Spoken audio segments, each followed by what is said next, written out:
There's a deadly gas that might be lurking in your basement, and this device will help you find out. Let's check it out.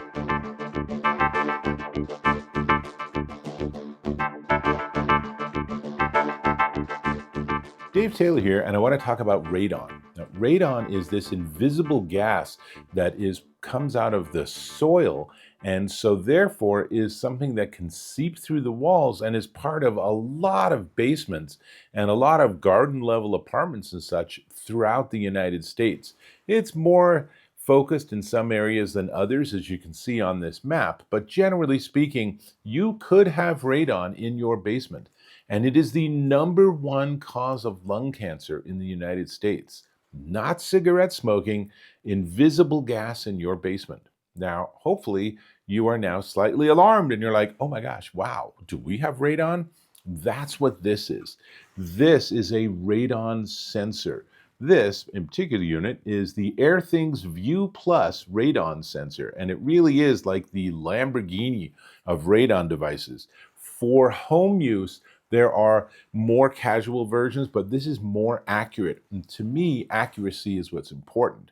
And so it's analyzing radon. And what it does is for radon, you need to average at least 30 days of data to be able to actually have a meaningful number. And you can see on here, my radon level, I am in my basement right now. My radon level is 0.7. So that's really good because the EPA says that anything below about 4.0 is probably okay. I would say if I'm right around 4.0, I'd still start being concerned. But certainly if it says like you're at 7 or 14 or 33 or something, you have an issue. And radon is the #1 cause of lung cancer. So it is more dangerous than cigarette smoking, which is crazy because it's just this invisible gas that might or might not be there.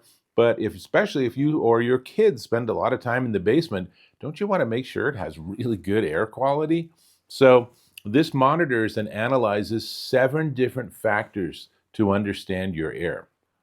In addition to radon, it's looking at particulate matter, CO2, volatile organic compounds or VOCs, along with humidity, temperature, and air pressure.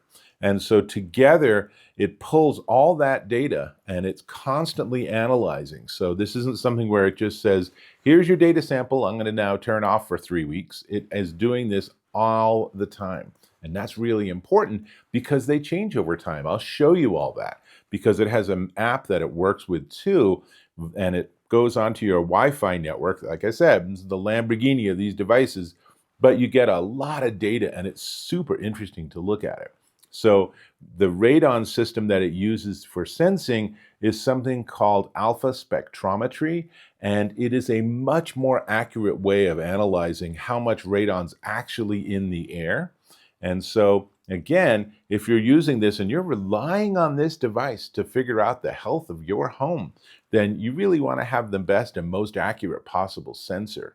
And if you don't think this is an issue, seriously, look at this map of the spread of radon across the US and its frequency, and think about, do you or any of your neighbors have a radon mitigation system? In my neighborhood here in Colorado, Colorado is pretty high on the radon side. In my neighborhood, every single home has a radon mitigation system, including my own, which means every single home left unattended and unmanaged would actually have an unhealthy level of radon in it. So how would you know? Well, you certainly can't smell it or feel it or taste it or touch it. So you need a sensor. That's what these are all about. So what's cool is this is a really hands-off device. So once you get it going, it has a little eInk display and it can change your readings, but you can also, let me just do that. And so it's showing me right now that yellow means that my volatile organic compounds are a little higher than normal. And that's because I was just cleaning it down here. So there's some bits and particles in the air that it'll settle down again.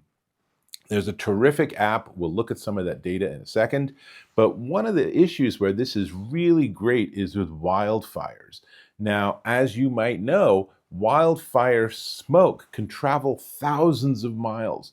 I remember the air here in Colorado being thick with smoke from fires a state away. They were hundreds and hundreds of miles away. But the particulate matter that makes up wildfire smoke can travel a really long way. And that'll adversely impact your air quality, and you might not even realize that it can get into your house. That's what this will detect. So this is a great partner with an air purifier. So you use this to identify periods of time when your air might not be as good as you would like it to be, and you can understand why and what's being impacted. And then you could use an air purifier to try to clean things, and then actually use this to make sure the air purifier is working. So I do have air purifiers. I like to have the cleanest possible air. Why wouldn't you? Why wouldn't you want the best possible air quality, right? So 2.9-inch e-ink display, and if I put my hand over it, then you can see that's an issue with the VOCs. Normally it would just have a green light and it would say everything's good, but that color light is super easy to see if there's any issues. So if it goes red, then you definitely need to pay attention. If it's yellow, then have a quick look and try to figure out if you've just cleaned the kitchen and this is right by the kitchen and it's telling you got a lot of VOCs in the air. Well, you do, because that's literally what those cleaners emit. When you smell like an oven cleaner or you smell a window cleaner or something, those are VOCs that you're smelling. So cool. This plugs into your Wi-Fi. I say plugs in, it's completely wireless. So what I should say is it connects to your wireless, and it's powered by 6 AA batteries, which is a lot, but those 6 batteries give you 2 years without you having to worry about more, power or anything. And because this uses the eInk technology, which is the same thing on like the Amazon Kindle, it also means that you don't have to stress out about having it turn on or off, or when you look at it, it's not enabled or something. It's an always on display, and it's a beautiful, crisp image. Now, let me switch some few things around and let's get into the app and check that out. We're in the Airthings app, and as you can see, I actually have 2 devices from the company. I have that Corentium Home 2, but we're not looking at that. Today, we're looking at the View Plus. So on the View Plus, you can see here's my Radon insights, and here's, I think this is showing me a 7-day trend of how things are going. So if you look on like PM 2.5, those are larger particulate matter, and smaller, the 1 microgram PM1, both of those you can see there's a little uptick a couple of days ago. And the CO2 is actually really interesting. I'm going to tap on that box. And so you can see my CO2's really, I'm going to do, that's 3 hours, 24 hours, 7 days. That's the one I want. So what happened those days ago? So this is pretty interesting. Let's actually go to 30 days. And so what happened with my CO2 is that the first 3 weeks of this data, I wasn't home.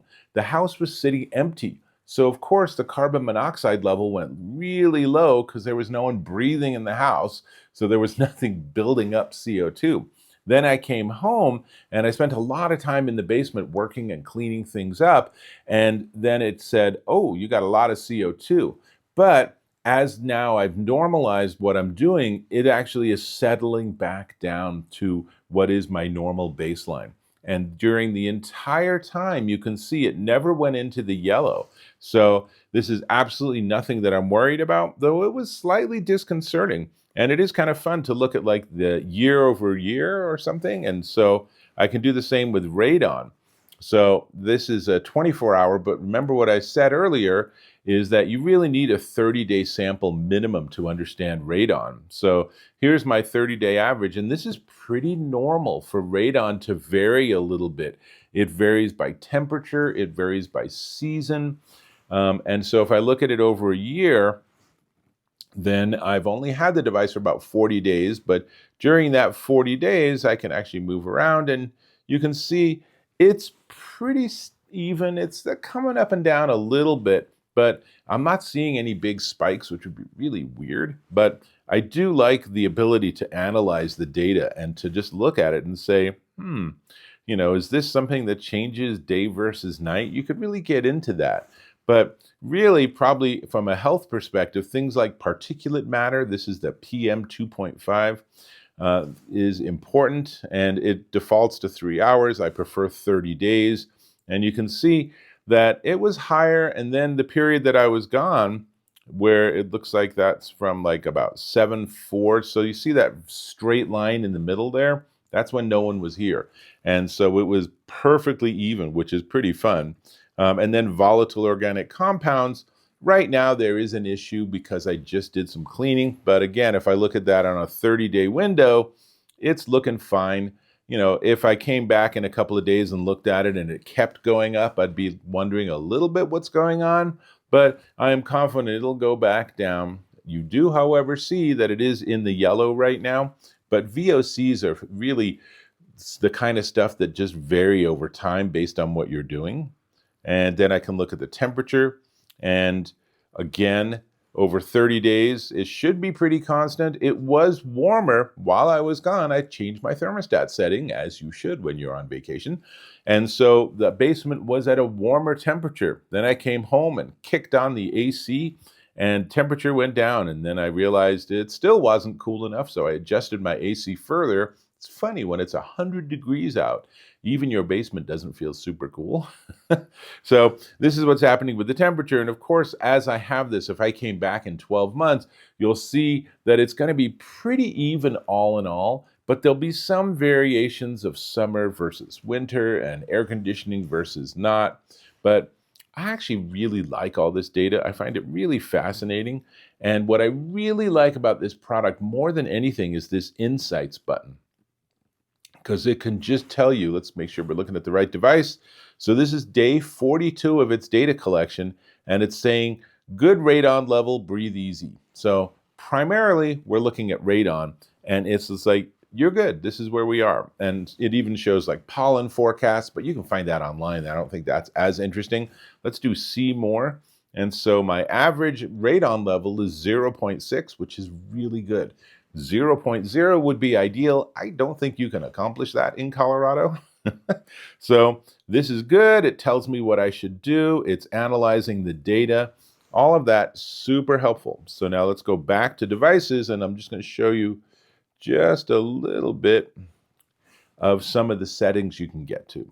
And here you can see my batteries are fully charged, and I can change what's on that display. I definitely like to have radon on there, but I also have the PM 2.5 and the temperature. Maybe we should do VOCs. So I'm going to add that, and that if I save it, let's watch here, then it should add that. Might take a couple of seconds because of the eInk, so we'll watch that as we go. And let's just real quick look, and I can adjust thresholds. You can see radon levels, and I might just decide, you know, they're really kind of pessimistic about this. I think it's perfectly fine to have radon level of 14 and still have that be yellow. You're wrong, but you might choose to do that. Or more importantly, something like your temperature or humidity, you might say, my acceptable band for temperature is wider than what they have for standard. So that's the kind of thing you can adjust. Not exactly sure when I would do that, but you know, lots of options. You can use this as a hub. Now, since it's battery powered, it can't be a hub. But if I plug it in via USB-C, and there's a USB-C plug that you can access in here. So if I do that, then what will happen is it can then be a hub for other devices, which is pretty slick, actually. In fact, it also works with our friend Amazon Alexa and IFTTT and Google Assistant. So it is something where it really is part of a smart home. Again, hopefully you don't need to use it that much or get the data that often, but you can. So that's the vast majority of what I want to show you on the app. So let me go ahead and turn off the recording. And I will just say, I really like this device. I'm not obsessed, but I'm very concerned with the radon level because I spend a lot of time in my basement. So I want to make sure that I have really good air quality. And I appreciate this ability to be a really sophisticated sensor with a really easy to understand interface. Now, in the box, it does come with a USB-C to USB-A cable. Why is it this long? because it's not a charging cable. This is a power cable if you want to use this as a hub. So you would still need to supply the wall charger, but that's pretty easy nowadays. It does have some two-sided stickies if you want to put it on a wall. And as a standard tip, for a device like this, you really want it to be at like head level or breathing level. So having this on the floor or on the ceiling or at the very tip top of your wall or something is less beneficial than having it pretty much where you can just have it straight eye level. And the reason for that is because air quality is different at different heights.